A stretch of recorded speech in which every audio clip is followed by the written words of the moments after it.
Hello guys, and welcome back to another episode of Pokemon with Ditto and me. Today's video is the sequel to last week's video, which briefly talks about types, moves, and abilities. If you haven't watched it yet, check it out by clicking the link in the description, although you don't need to watch it first to understand this video. Also, major announcement, I'm discontinuing the Pokemon Emerald Randomizer Nuzlocke, as the series is not popular enough but takes a lot of time to make. Now, announcements aside, let's dive into today's topic, tactically switching your Pokemon. Have you ever noticed why in the newer Pokemon games that Pokemon trainers you battle are getting debatably easier despite having better and better Pokemon? Here's why. They don't switch. Switching is a vital part of Pokemon battling. From swapping out your weak Pokemon to switching in a Pokemon with a type advantage, switching can negate damage and give you the upper hand in battle. When to switch and what do you switch into, though, will require some skill. Fighting games usually have two steps in an attacking strategy, the neutral game and the punish game.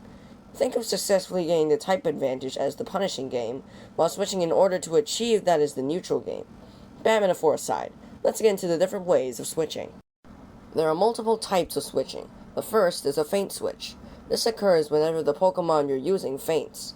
And I don't have much to say here, just send out a Pokemon with resistances or type advantages over the opponent's current Pokemon. The second type of switch is a hard switch. Instead of sending out a different Pokemon after the former faints, you withdraw the first Pokemon and send out the other before the opponent attacks. This is most commonly used to either wall their attacks or put yourself at a quick advantage by putting pressure on the opponent, making them decide between sacrificing their current Pokemon or switching, allowing for a possibility for setting up.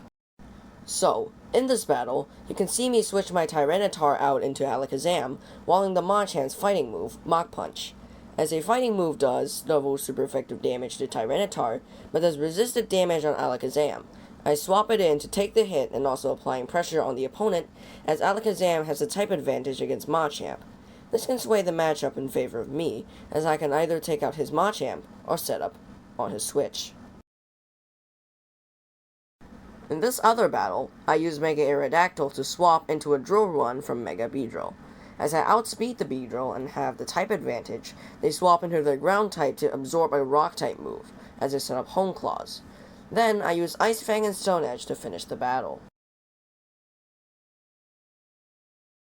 Thirdly, we have Volt Turn switches. There are only 3 moves that do this: Volt Switch, Flip Turn, and U-Turn. They're all 70 base power, except Flip Turn, which is 60 base power, but they're way more common than Teleport, because you can do chip damage to your opponent and get the benefit of switching at the same time. On the other hand, using these kinds of moves to finish off weakened Pokemon can keep the momentum of battle going and give some degree of excitement for both players, whether it could be bringing out their ace in the hole or making some hard reads, instead of repeated turn stalling. For example, the opponent swaps into his Ferrothorn against my Rotom Wash. I see that I basically cannot damage it, so I have to switch. But hey, any chip damage is appreciated, so I Volt Switch to my Charizard, as it Leech Seeds me. However, the opponent already knows that my Charizard continues to stay, his Ferrothorn suffers the risk of fainting if he doesn't have to move Protect. So, he has to either switch into a Rock type or a Ground type, or use Protect.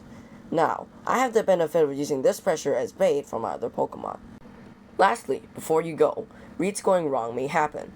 One of the classic ones is setting up at the wrong time, as you expect the opponent to switch. Or more uncommon, the opponent pulls out a coverage move like Dragon Tail or Whirlwind, which forces a switch into a random allied Pokemon.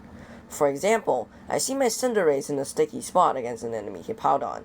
I know that if I continue to let Cinderace stay in, it's either going to get damaged by Earthquake, get a status debuff, or suffer chip damage from Sandstorm.